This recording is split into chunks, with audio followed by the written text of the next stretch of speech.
Okay, hi everyone. This is Kerem with Solar Academy again, and I have Jon Bonanno with me this week one more time. And John, tell us a little bit about what we're going to share with the community today. Today is a really interesting session that I did with Matt Horton, who's an old friend. He was a venture investor in the clean economy for a while, and then he became an executive at Propel Biofuels, which was doing a modular biofuel station that would go to convenience stores and put a biofuel station in a 20-foot shipping container at their location. And Propel has done well. Matt left as the senior executive and went to ProTerra in the early days, where he joined Ryan Poplar and others to build the beginning of a sales channel for what became the magnificent, now publicly traded electric bus company. Matt has lived through incredibly long sales cycles. And so the point of this session was to learn from Matt's experience selling to municipal counterparties, government agencies, where they're procuring, and their procurement cycles can be in 5, 7, 10 years sales cycles in terms of their buying churn on their inventory. So he had some incredibly good advice. He's now the VP of infrastructure at RIVIAN, which again is a long sales cycle, putting infrastructure in the ground. It takes some time. And I think entrepreneurs, especially in our beloved solar community, can learn something from Matt around living and thriving through long sales cycles. And I think it all comes down to trust, building trust. Great. Thank you for this intro. And here's the content. Thank you, John. Thanks, Kerem.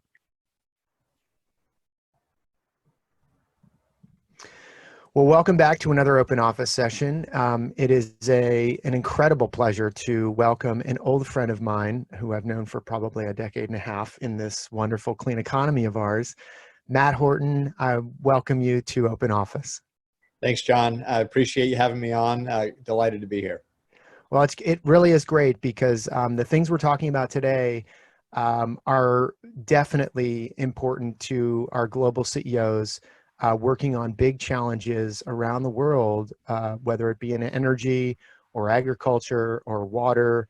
I think that the topic today is going to be right on point and help a lot of CEOs improve their performance, which of course is what we want to see. So thank you for joining us today.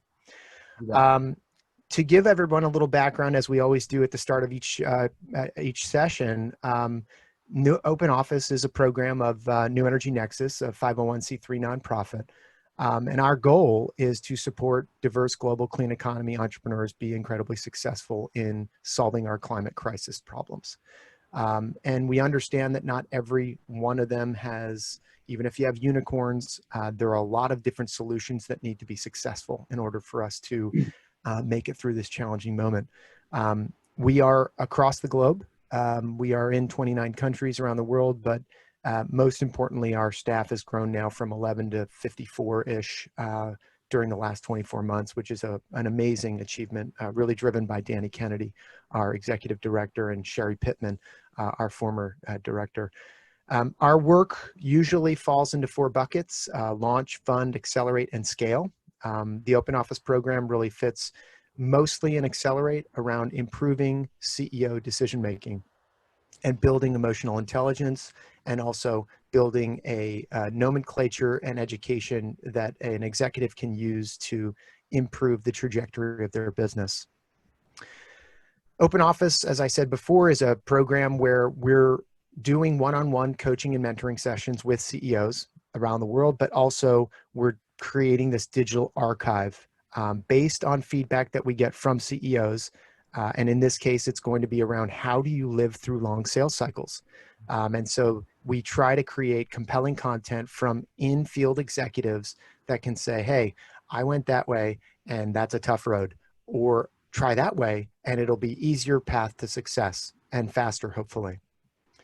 So let me start by introducing Matt Horton, who again, I've known for a very long time, and he and I first met when he was at Ventures, and many people probably don't even remember a firm called At Ventures, but Matt was working, I think you've been doing clean economy investing for 2 decades. Is that right? About 20 years? You started in 2001-ish? Yeah, that's about right. Yeah. Yeah. Wow. I started in, as a survivor of 9/11, I was transitioning my vocation from that pivot moment, but I didn't make my first investment until 2006. Wow. So I was a little bit behind you. Yeah, I was my first investment in the space was in 2003, but it took me a couple of years, not only to convince myself that this was a market and there were going to be returns here, but more importantly to convince my partners at Garage that I wasn't totally crazy. Yes. Yeah, those were exciting early days before clean tech was even that word was really a thing. So yeah, long time ago. Yeah, people didn't even call in 2004, 2003. I mean, when CalCEF was first formed, to be a fund-to-fund investor by the CPUC, clean tech wasn't even a word, Right. and so we funded Raj at DFJ. We funded Mark Vandenberg at Vantage Point Ventures. We funded Nancy Floyd at Nth Power. And thankfully there were, Tesla was in those portfolios and Solar City, and, there's some really good outcomes there. So we've been, like yourself, the organization has been at it. And I personally, in my own portfolio, have been at it a fair bit of time. And it's just really great to have you here, because after you moved out of your venture business, in fact, you moved from your venture business into one of your portfolio companies, Right.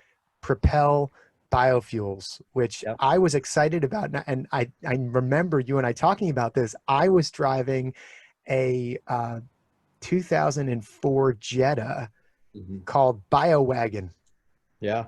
by the nameplate, and I was always talking to you about, hey, when are you going to get a biofuel station in San Francisco? But San Francisco, by permitting and licensing, was like crazy difficult, and so you guys were focusing on lower hanging fruit.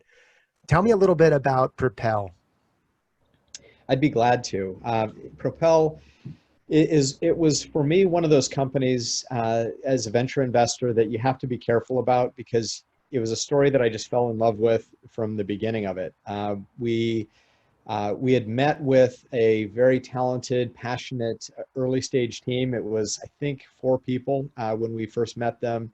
Very scrappy group of entrepreneurs in Seattle. And back at the time, there was so much emphasis on building out manufacturing or production facilities for biofuels, but really, as you just pointed out, there was nowhere to find them. So we thought we could build a great business there by helping building a brand and building out retail access to those fuels. Fast forwarding about 1.5 years after my initial investment in the company, it was a tough time. 2008, we had the financial crisis, and the company was not able to raise more capital. The board asked if I'd be willing to take on an interim CEO role to help raise some money for the business. I decided to do that. I'd always wanted to try the other side of the table, and I jumped in, had a great time. We had a fantastic team. We raised a bunch of money. We went and built lots of stations. The network's still up and operating today. But at that point, I had really fallen in love with entrepreneurship and being on the operating side of the table. So it was my first taste of life on the inside, and I haven't looked back. It's funny. I remember those days when the distribution, it's even today. I mean, Rotten Robbie does have some stations here in California with biofuel offerings or even high blend offerings, but it's still really just not there. It's very, very difficult because the majors are so resistant to it, and they really control that retail point. So I applaud your efforts to get biofuels at ground level so humans can consume it. Yeah. Well, it was 5 years of tough sledding there. Through the financial crisis, biofuels were out of favor. I learned so much. As an entrepreneur, you learn a lot more in the really challenging times than sometimes you do with the wind at your sails. But again, it was a great experience. Loved what we did there. And we were very, toward the end of my time, we were definitely interested in and looking at what the future was going to be for transportation. and electric vehicles were beginning to come online, and we look closely at a lot of charging opportunity. And I'm glad to say in my current role, I've been able to carry that part of it forward, creating access for consumers to cleaner energy sources, and charging certainly a big part of my world today. Oh, absolutely. And that's a nice circle that you're going to be able to leverage, that huge body of experience with retail, access to, let's call it fuel. In the case of Rivian now, it's electrons, but in the case of Propel, it was, gallons of biofuel that you were at retail. So that experience is going to serve amazingly well here.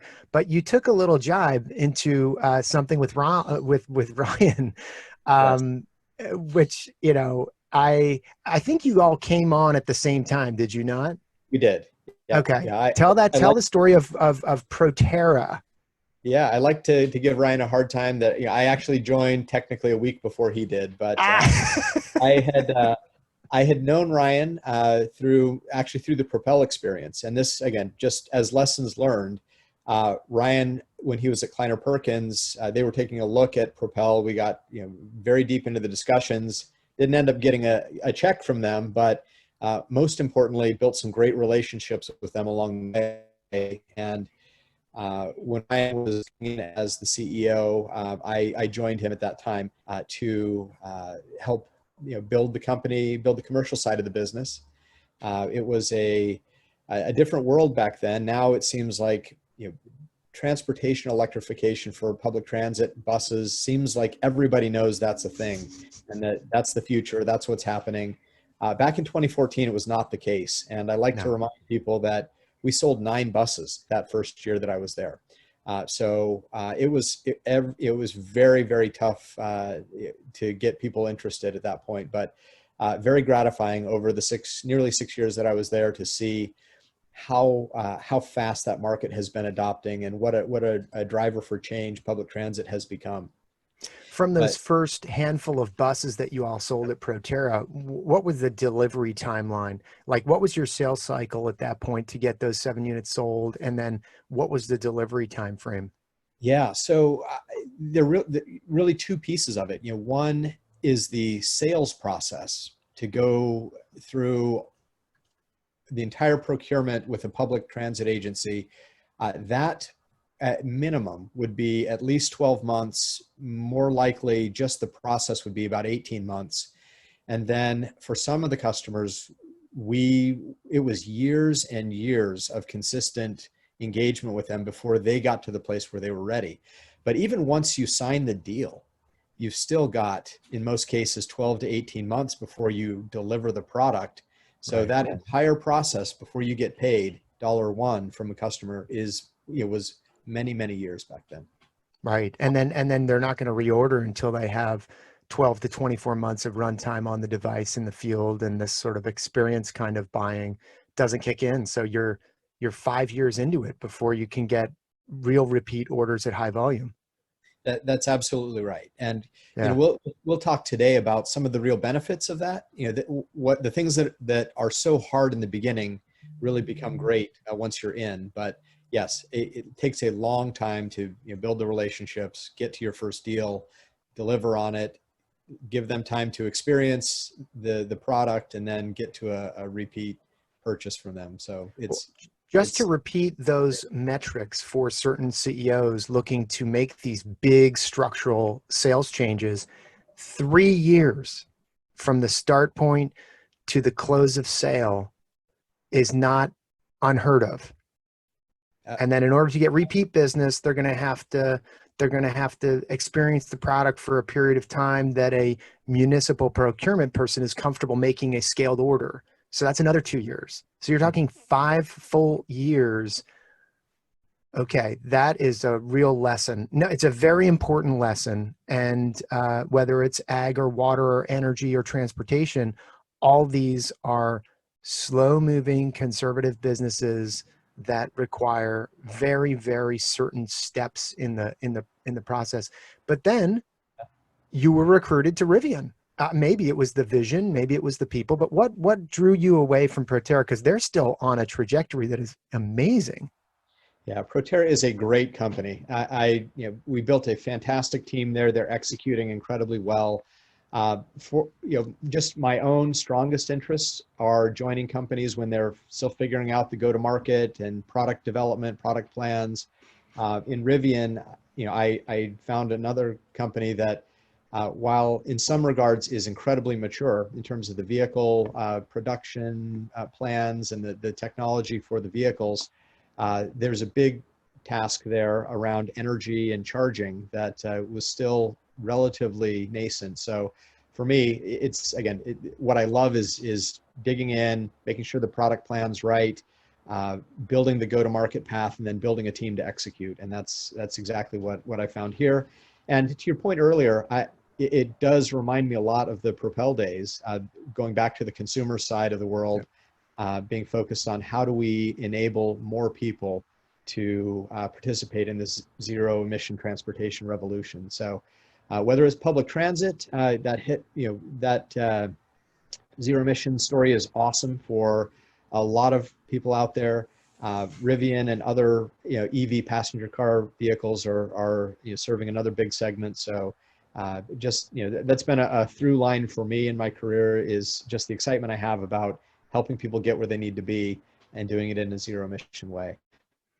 Yeah, I mean, that handshake with the public is so critical, isn't it? That handshake with the public, where you have this fabulous vehicle, and I know as an electric vehicle owner, that infrastructure for where I can top up in case I fall a little bit short is so important.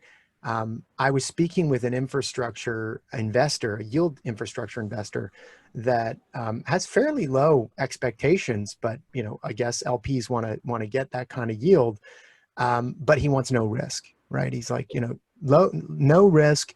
I want to invest in infrastructure, and he was out looking for new markets because his historical markets that have paid him off for decades are now exhausting.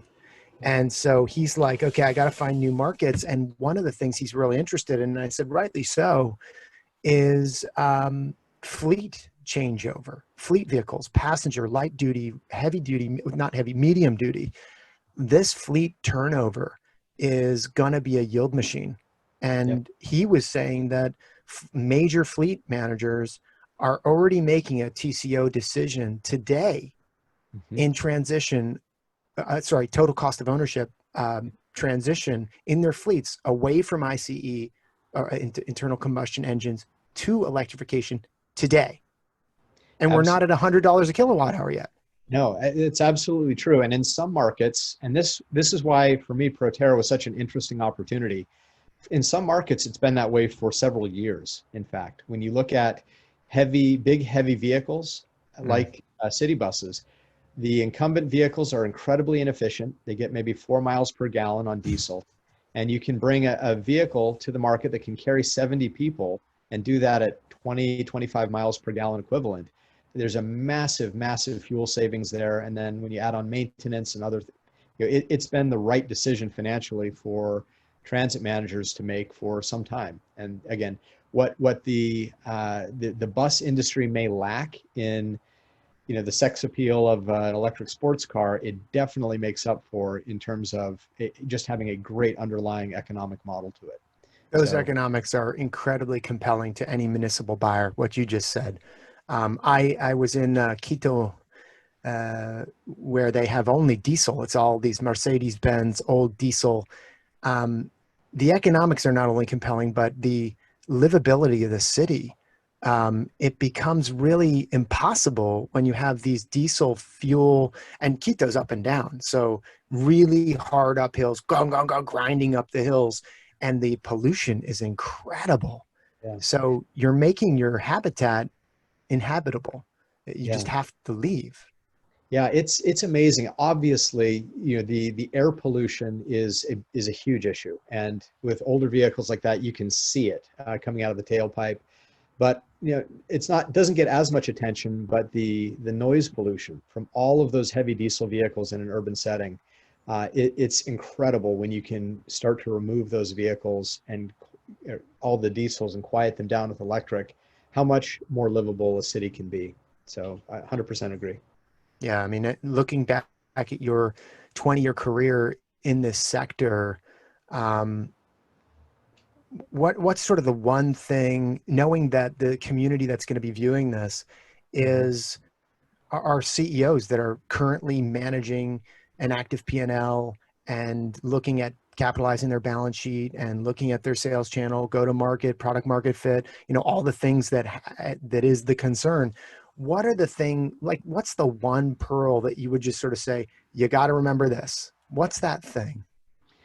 So the thing that I do wish people had told both of us probably 20 years ago when we were getting into this industry is that one thing is that if you want to drive change, if you want to really impact the economics and the environment of this new energy revolution, you've got to be patient. This transition requires a tremendous amount of patience. We are dealing with the biggest, most entrenched, oldest industries in the world. They tend to be fairly conservative. They make decisions slowly. You touched on it briefly, but whether it's energy, transportation, agriculture, water, the government sector, these things all have that same very long sales cycle that I was talking about with ProTerra as an example. For the faint of heart, it requires a lot of patience, but the rewards for those who are successful cracking these markets are absolutely incredible. These are the largest industries in the world. When you look at it, these are markets that are trillion-dollar markets. We as venture investors, we're always asking about the total size of the market, the TAM. And in almost every single one of these, you have the TAM box is checked. It's no question. It's really about, can you effectively do business in that market? And would love to go through a little bit of some of what I've learned. Let's go back a second, Matt, to the industries you've tipped off here as you just have to have incredible patience. Patience for me as a CEO means, yes, taking your time, but it is being incredibly thorough. It's being very detail oriented. It's archiving all of this information into real management software. Maybe it's called CRM or something else, but it's the details that count. And every one of these industries, energy, ag, government, automotive, transportation, etc., they're mission critical. People die if you get it wrong. And so it's understandable that the sales cycle is focused on reliability, safety, replacement costs, et cetera, all those things. So it's not the fault of your counterparty. And many CEOs get this wrong. How can they not see this value? Let's make this sale. And they get impatient with it. They're not recognizing their counterparty. Yeah. Yeah. That is one of the most important elements, is knowing your customer, knowing the environment they operate in, what matters to them. If you get that wrong, you really can't be very successful in dealing with these kind of industries, because they have operated successfully for, in many cases, hundreds, or in some cases thousands of years, pretty much the way they've been doing it. So so there definitely are some rules of the road that you've got to understand. But again, if you can figure it out, if you get the right plan in place, the rewards are tremendous. So, and this is not only trillion dollar, but they're also global businesses, because any of the industries we're talking about here, moving people and products is not a uniquely American problem. It's a Chinese problem. It's an Indian problem. It's an Indonesian problem. So if you find success with a solution, it's very scalable. Mm-hmm. Absolutely true. These are global needs that everybody has, and certainly there are different local requirements and needs for product, but and solutions, but absolutely true. Huge, Yeah. massive global markets. Yeah. And the barrier to entry becomes the long sales cycle. I mean, sure, you have unique differentiators around your IP and maybe your go-to-market strategy or something like this, but that sales cycle can be a barrier as well and yield great repeat business. Yeah, that's absolutely true. Like I said, if you can crack into these markets, once you get on the inside, the rewards are tremendous. Your enemy, that those high barriers to entry, that long sales cycle, become a moat for you at that point once you're inside the fortress. So Absolutely. again, it requires lots of patience. It does require thoughtful planning, but the benefits are huge. And one thing to just come back to, a lot of entrepreneurs have this mistaken feeling that if you're serving a slow market like that, like one of these, slow to adopt, long sales cycle, that your efforts slow down as well. And that's not the case. You have to have the same intensity with these kind of businesses as you have with any software or any kind of business that you're engaging in. It's just a different strategy. It's a different playbook. You have to be more consistent, and you have to play to that cycle of your customer, but you've got to be fully engaged and active and constantly pushing, and you can push on a broader front sometimes because that cycle is so long. But there's a different cadence to it, but it's every bit as intense as a fast sales cycle type of business. Yeah, I mean, there's also very prescript methodologies on, let's call it the rules of the road or something like this. Talk our community through, because you've navigated it now 3 times very successfully, or I'm assuming RIVIAN will be a success and you'll do a good job there. From my lips to God's ears, and I hope she's listening. Tell me a little bit about those rules that you have, those norms, let's call them. Sure. I'd be glad to. So one of the things, when you think, again, depends a bit on the industry, but for most of these big industries, in particular, anything dealing with government, municipalities, utilities, they generally have very well-defined procurement processes. And far too many entrepreneurs sort of blindly rush into a market and don't take the time to really understand how people buy, how your customer is going to buy. And candidly, there are huge penalties, not just business success penalties, but people go to jail if you violate some of these procurement rules. So it's really important to make sure you really understand it.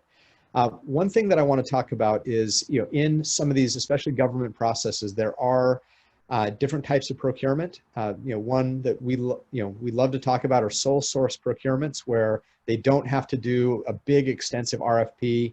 They can just select one technology provider.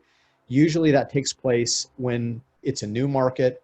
The competition is very limited, and there aren't a lot of perfect substitutes. So if you're entering one of these markets, really try to find out if there's a pathway to doing sole source procurement. You'll have to justify that your technology is new and unique and there's nobody else that can do exactly what you do.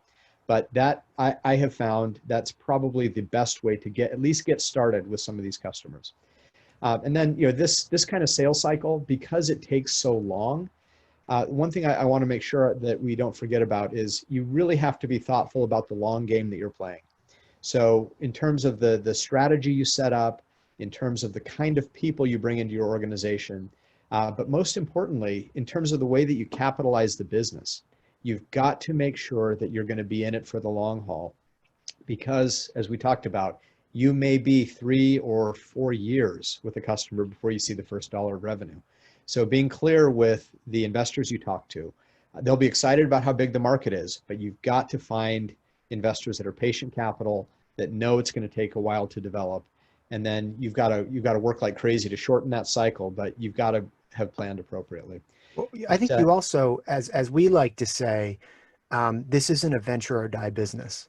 Mm-hmm. And that you have to get very good at working with government agencies, granting agencies like foundations and such, so that you can win awards, you can win competitive processes where you can get a non-dilutive slug to do certain activities. Maybe it's DOE, maybe it's the CEC, maybe it's NYSERDA, maybe it's this group, that group, whomever, and that harvesting or at least cultivating that community around supporting your business without the requirement of a venture investor or a debt provider can be super helpful to getting you there without really just killing your cap table. Yeah, that's absolutely true. And one of the other principles that's really important to getting right is doing a lot of the work for your customer. In many cases, you're going to have to make them look really good. You're going to have to do more work because they, in many cases, view innovation as risky and they don't have money for it. So, at ProTerra, one of the things that we were incredibly successful with was that grant acquisition on behalf of our customers. We were writing the grants and doing so much of the legwork for our customers because they weren't probably going to do it on their own. And when you show up with free money to do a pilot, it's much easier to convince somebody to take that risk with you. Right. They'll be a partner on the grant, right? They may be a partner on the grant, but they're not going to write it and they're not going to lead it. But if you come along with, hey, we just won $3 million and you get $1 million. Yep. Oh, I think we're having technical difficulties. Wow, interesting. Okay. Yep. Are we back? I think I'm back with you. Good. It's saying my connection is unstable, but that's all right. We're good. Are we back now? I hear you fine. Yes. Perfect. Okay. So, We'll carry on. Grant money is helpful. That's the right way to look at it. Absolutely true. So that's, again, another principle. Find ways to make life easy for your customer. We talk about this a lot, but the more you can do for them, the more you can make them look good.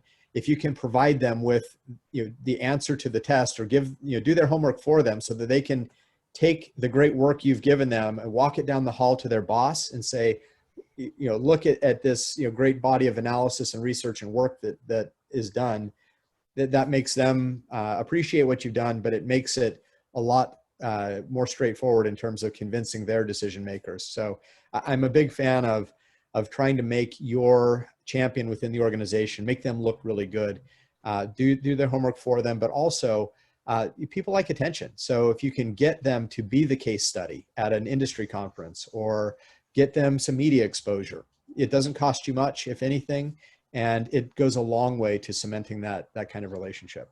You've said a couple things that are important to tease out and acknowledge very clearly, which is, you mentioned it before, map your customer, know your customer. And that's something we've talked about before in OpenOffice, but I think it's worthy of, you're using the word champion. There's obviously decision makers, there's influencers, there's gatekeepers. How have you used that tracking? I mean, it's really a sort of a Salesforce type of who affects what, but talk through a little bit how you do that process. Yeah, this is one area where it's really important to listen a lot and to talk to the people in the industry. Every industry is different in how they're structured, and every organization within an industry also has that same, has a little different dynamic. So, I would say, I spend a lot of time, ask dumb questions, go meet with people, not to sell them anything, but just to listen to them tell you about how things work in the industry. I've been amazed at how willing people are to tell you, just to talk to you, to educate you on the industry. Many of these industries attract people that will stay there for their entire careers, and they really take pride in knowing, having relationships that are very important, and really knowing how to get things done.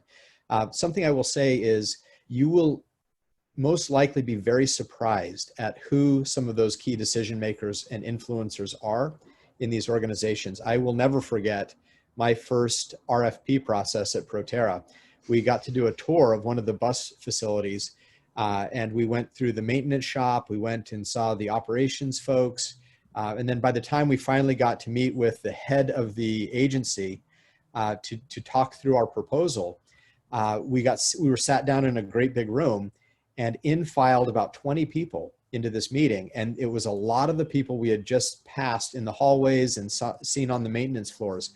They had, maintenance personnel were in there, and they had a vote on the decisions that were going to be made, the schedulers, planners. It was a huge group of stakeholders that were actively involving and in some cases voting on the decision. So you really want to be careful that you treat everybody in the process with respect, because they could hold a veto to you winning business there. And a lot of companies totally miss that and think, I've got to go to the head of the organization and sell. That's not always the case. Yeah, I mean, we like to help our CEOs recognize that they are the lighthouse of their organization. And so their ethics, their mannerisms really reflect throughout the organization. And certainly your hiring practices, everything trickles down from the CEO. And if she is, not doing something in a way that reflects the values of the organization, then the organization says, okay, that's okay to do that. And your point about you could be walking through the hall of a potential customer and, everyone may get to vote, as you saw. And they say, oh yeah, I kind of didn't like the way that person didn't hold the door for me, small things like this, but, or kind of look down at my function, like, oh, I'm not the big boss. I'm in the, maybe I'm in dungarees and I'm in the, turning a wrench or something, but everyone's important in that process. Absolutely right. Yeah. This really is about relationship. It's about how, your organization from the top down is relating to your stakeholders. And, you said before, changing these industries requires incredible patience, but that doesn't mean slow. It means fast, intense, highly detailed accountability to yourself and to your teams. And then it's almost like being a great Michelin star restaurant where the service is impeccable at your plate, but there is total chaos and detail focus all around you that becomes invisible. So it looks easy. Yep. That's the trick. Absolutely true. And what you said is totally right. You've got to understand the people you're doing business with. You've got to build relationships, and to be totally honest, and a lot of people get this wrong, you actually have to like the people. In these industries that are a little more conservative and where relationships are highly prized, it's really obvious if you are engaging with that customer and you've only got dollar signs in your eyes. They know that you're not there to build a relationship. You're just there to sell them something. And if you're selling into these kind of long sales cycle businesses, you have to change your mindset. It's not a transactional process. If you're successful, you will be doing business with these people for many, many, many years into the future. It's great because once you get that relationship going, they're going to want to keep doing business with you, but you've got to nurture it. You've got to understand where they're coming from. A lot of these industries have very bureaucratic organizations where people don't get rewarded for risk. Innovation feels risky and it feels dangerous for them. So again, in addition to doing a lot of work for them, you've got to try to find ways to reduce the risk for them to move forward. And that's, we talked a bit about grants and other things, but I also would recommend, and I know people hate to hear this, but I like to say, go big by going small. Don't try to sell them a massive project up front. You're going to have to do some pilots. Paid pilots work, but you've got to find small incremental ways to get them to engage with your product. Candidly, one of my sort of biggest career, I'll say failures or disappointments, better said, was I violated this rule. I was in process of selling vehicles to a government organization they were excited about it, but they were not prepared to do full fleet electrification, but they thought they did. And I was more than happy to write up the biggest deal that we'd ever done in our history. And I charged full speed ahead. It wasn't the right deal for them, but they thought they wanted it. I thought I certainly wanted it. And in the end, the deal came apart in contracting after we'd been awarded the business because operationally they were just not ready. I would have been much better off to start them off with a smaller pilot to help handhold them through the process. And so as painful as it might be sometimes to let go of I'm going to close the big full fleet deal, you're going to be much better served to do what's right for that customer and meet them where they actually are instead of where they think they are.